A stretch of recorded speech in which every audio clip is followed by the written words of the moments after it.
यह उस समय की बात है जब एक छोटे से गांव में हरिदास नाम का एक किसान रहता था। वह बहुत मेहनती था और ईमानदार भी।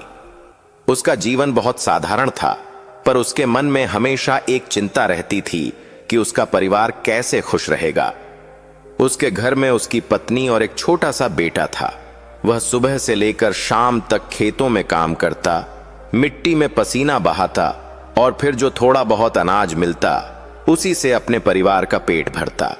गांव के लोग कहते थे कि हरिदास जितना मेहनती आदमी पूरे इलाके में कोई नहीं है, पर उसके जीवन में एक अजीब सी बेचैनी थी। उसे हमेशा लगता था कि उसके पास जो है वह कम है।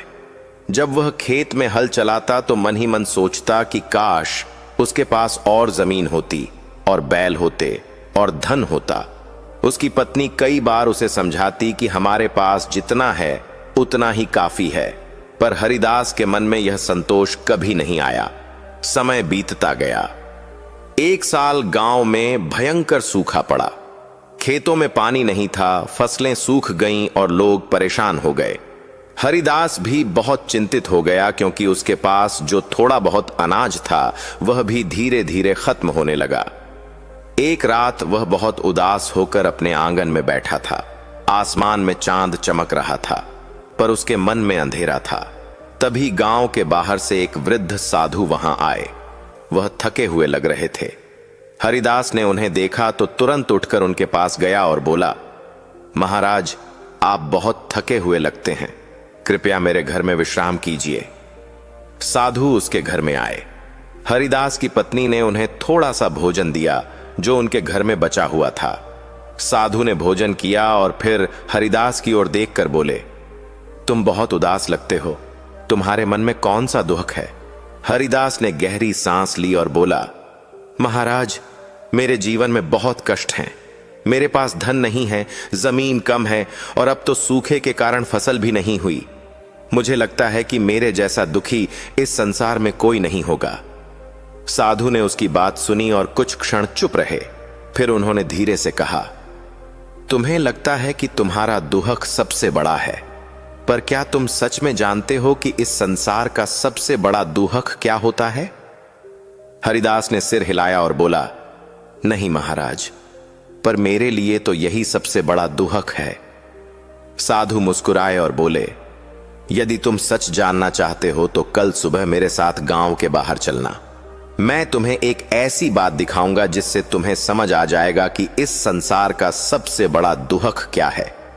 अगले दिन सुबह सूरज उगते ही हरिदास साधु के साथ गांव के बाहर निकल पड़ा। रास्ते में पेड़ों की छाया थी, पक्षियों की आवाज थी और हवा में मिट्टी की खुशबू थी। कुछ दूर चलने के बाद वे एक पुराने मंदिर के पास पहुंचे। मंदिर बहुत शांत था। वहां कोई नहीं था। केवल मंदिर के आंगन में एक बूढ़ी औरत बैठी रो रही थी। उसके आंसू लगातार बह रहे थे और उसकी आवाज इतनी दर्द भरी थी कि सुनने वाले का दिल भी भर आए। हरिदास ने उसे देखा तो उसका मन विचलित हो गया। उसने साधु से पूछा, महाराज, यह बूढ़ी औरत क्यों रो रही है? साधु ने गंभीर स्वर में कहा, यही वह जगह है जहां तुम्हें तुम्हारे प्रश्न का उत्तर मिलेगा, पर पहले तुम्हें उसकी पूरी कहानी जाननी होगी। साधु ने कौवे की ओर देखा और फिर कहा, यही वह कथा थी जो भगवान शिव ने मुझे सुनाई थी, और इसी कथा के माध्यम से मुझे समझ आया कि संसार का सबसे बड़ा दुख क्या होता है।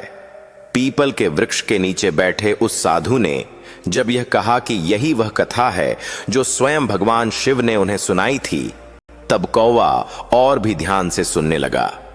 उसकी आंखों में उत्सुकता थी और वह बिल्कुल शांत होकर साधु के पास बैठ गया।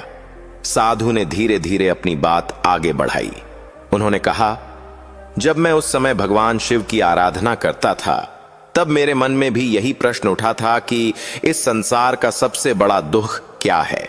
तब एक रात मेरे ध्यान में स्वयं भगवान शिव प्रकट हुए और उन्होंने मुझे यही कथा सुनाई थी।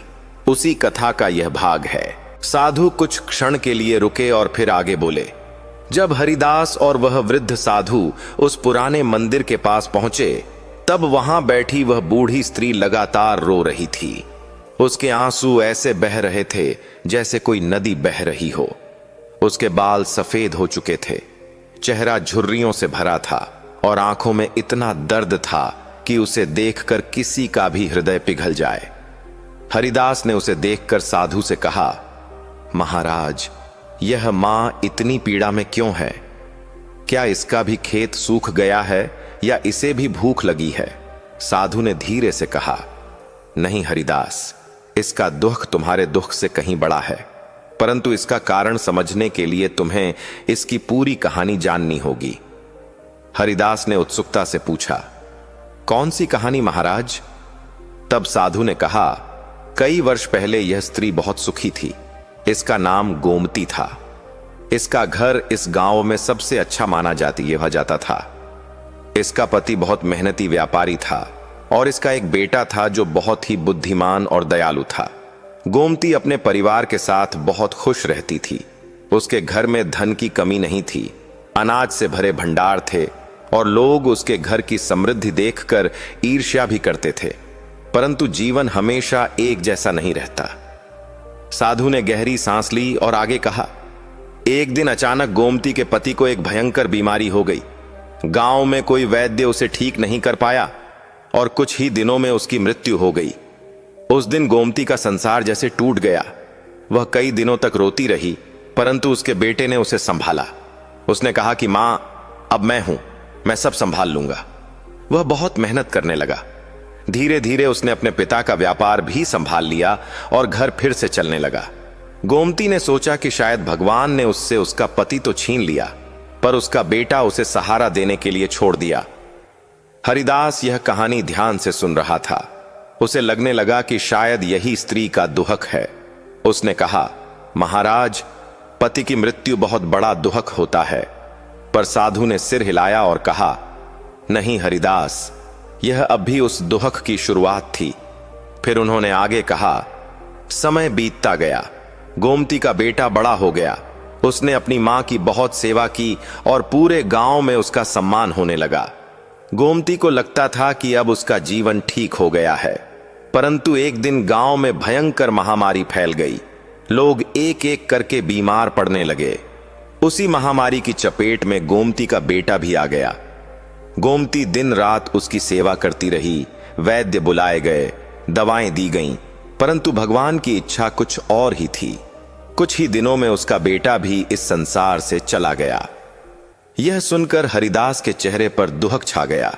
उसने धीरे से कहा, महाराज, यह तो बहुत बड़ा दुहक है। पति के बाद बेटे को खो देना, शायद यही संसार का सबसे बड़ा दुहक है। पर साधु ने फिर शांत स्वर में कहा, नहीं हरिदास, यह भी संसार का सबसे बड़ा दुख नहीं है। हरिदास अब चकित हो गया। उसने कहा, तो फिर इससे भी बड़ा दुहक क्या हो सकता है? साधु ने कहा, यही समझने के लिए तुम्हें आगे की घटना जाननी होगी। उन्होंने आगे बताया, जब गोमती का बेटा चला गया तब वह पूरी तरह टूट गई। उसका घर खाली हो गया। पहले जो घर हंसी और खुशियों से भरा रहता था, वहां अब केवल सन्नाटा था। कई दिन तक वह कुछ बोल भी नहीं पाई। लोग उसे समझाते, सांत्वना देते, पर उसका मन कहीं नहीं लगता था। धीरे धीरे समय बीता और लोगों ने अपने अपने कामों में लगना शुरू कर दिया, पर गोमती का दुहक कम नहीं हुआ। एक दिन वह इसी मंदिर में आकर बैठ गई और भगवान से पूछने लगी, हे प्रभु, आपने मुझसे सब कुछ क्यों छीन लिया? मैंने किसी का बुरा नहीं किया, फिर भी मुझे इतना दुख क्यों दिया? साधु ने आगे कहा, वह कई दिनों तक इसी मंदिर में बैठकर रोती रही। लोग आते, उसे समझाते, पर वह कहती कि अब उसके जीवन का कोई अर्थ नहीं बचा। उसी समय एक वृद्ध संत वहां आए। उन्होंने गोमती को रोते हुए देखा और उसके पास बैठ गए। उन्होंने उससे पूछा कि वह क्यों रो रही है। गोमती ने अपने जीवन की पूरी कहानी उन्हें सुना दी। उसने कहा कि भगवान ने उससे उसका पति भी छीन लिया और उसका बेटा भी। अब उसके पास जीने के लिए कुछ भी नहीं बचा।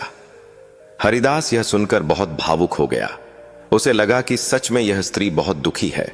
पर साधु ने हरिदास की ओर देखकर कहा, अब ध्यान से सुनो, क्योंकि यही वह क्षण है जहां इस कथा का असली अर्थ छिपा है। साधु ने कहा, जब उस संत ने गोमती की पूरी कहानी सुनी, तब उन्होंने उससे एक प्रश्न पूछा। उन्होंने कहा, क्या तुम अपने जीवन में कभी किसी ऐसे व्यक्ति से मिली हो जिसने कभी कोई दुख न देखा हो? गोमती ने कहा, नहीं, ऐसा कोई नहीं होता। हर किसी के जीवन में दुख होता है। तब उस संत ने उससे कहा, यदि ऐसा है तो फिर तुम अपने दुख को संसार का सबसे बड़ा दुख क्यों मान रही हो? गोमती कुछ क्षण के लिए चुप हो गई। वह उस प्रश्न का उत्तर नहीं दे पाई। तब संत ने उससे कहा कि यदि वह सच में समझना चाहती है कि संसार का सबसे बड़ा दुख क्या है, तो उसे एक काम करना होगा। पीपल के वृक्ष के नीचे बैठे साधु ने जब कथा को आगे बढ़ाया तो कौवा पूरी तरह मंत्रमुग्ध होकर सुनने लगा। वह अब बिल्कुल भी इधर उधर नहीं देख रहा था। उसकी पूरी दृष्टि साधु के चेहरे पर टिकी थी। साधु ने शांत स्वर में आगे कहा, जब उस संत ने गोमती से यह पूछा कि क्या वह सच में जानना चाहती है कि संसार का सबसे बड़ा दुख क्या है, तब गोमती ने आंसू पोंछते हुए कहा, हां महाराज, यदि मुझे यह समझ में आ जाए तो शायद मेरे मन को कुछ शांति मिल जाए। संत ने कुछ क्षण तक उसे देखा और फिर बोले, यदि तुम सच में समझना चाहती हो तो आज से तुम गांव गांव जाओ और हर घर में जाकर केवल एक प्रश्न पूछो, क्या इस घर में कोई ऐसा है जिसने जीवन में कभी कोई दुख न देखा हो? जिस घर में तुम्हें ऐसा व्यक्ति मिल जाए, वहां से थोड़ा सा सरसों का दाना लेकर आना। जब तुम ऐसे घर से सरसों का दाना लेकर आओगी जहां कभी कोई दुख न हुआ हो, तब मैं तुम्हें संसार का सबसे बड़ा दुख समझा दूंगा। यह सुनकर गोमती को लगा कि यह तो बहुत आसान काम है। उसने सोचा कि इतने बड़े गांव में अवश्य ही कोई ऐसा घर होगा जहां सब लोग सुखी हों और जिन्होंने कभी दुख न देखा हो। अगले ही दिन सुबह वह मंदिर से उठी और गांव की ओर चल पड़ी। हरिदास और वह साधु दूर खड़े होकर यह सब देख रहे थे। गोमती सबसे पहले गांव के एक बड़े घर के पास पहुंची। वहां एक अमीर जमींदार रहता था। उसके घर में बहुत धन था, बड़े बड़े गोदाम थे और बहुत सारे नौकर भी थे। गोमती को लगा कि शायद यही वह घर होगा जहां कभी कोई दुख नहीं आया होगा। उसने दरवाजा खटखटाया। घर की एक स्त्री बाहर आई। गोमती ने उससे विनम्रता से कहा, मुझे केवल थोड़ा सा सरसों का दाना चाहिए, पर एक शर्त है। वह सरसों ऐसे घर से होना चाहिए जहां कभी कोई दुख न आया हो। वह स्त्री कुछ क्षण के लिए चुप रही, फिर उसकी आंखें भर आईं। उसने धीरे से कहा, बहन, काश ऐसा होता। हमारे घर में धन तो बहुत है, पर पिछले साल हमने अपने सबसे छोटे बच्चे को खो दिया। वह अचानक बीमार पड़ा और हम उसे बचा नहीं पाए। उस दिन से इस घर की खुशी जैसे खत्म हो गई। यह सुनकर गोमती का चेहरा उतर गया। उसने सोचा था कि यह घर अवश्य ही सुखी होगा, पर यहां भी दुख था। वह बिना सरसों लिए वहां से आगे बढ़ गई। फिर वह दूसरे घर पहुंची। वहां एक किसान परिवार रहता था। उसने वही प्रश्न दोहराया, क्या इस घर में कभी कोई दुख नहीं आया? किसान की पत्नी ने कहा, बहन, दुख से कौन बचा है? पिछले साल सूखे में हमारी सारी फसल बर्बाद हो गई थी। हम कई दिनों तक भूखे रहे। अगर पड़ोसियों ने मदद न की होती तो शायद हम बच भी न पाते।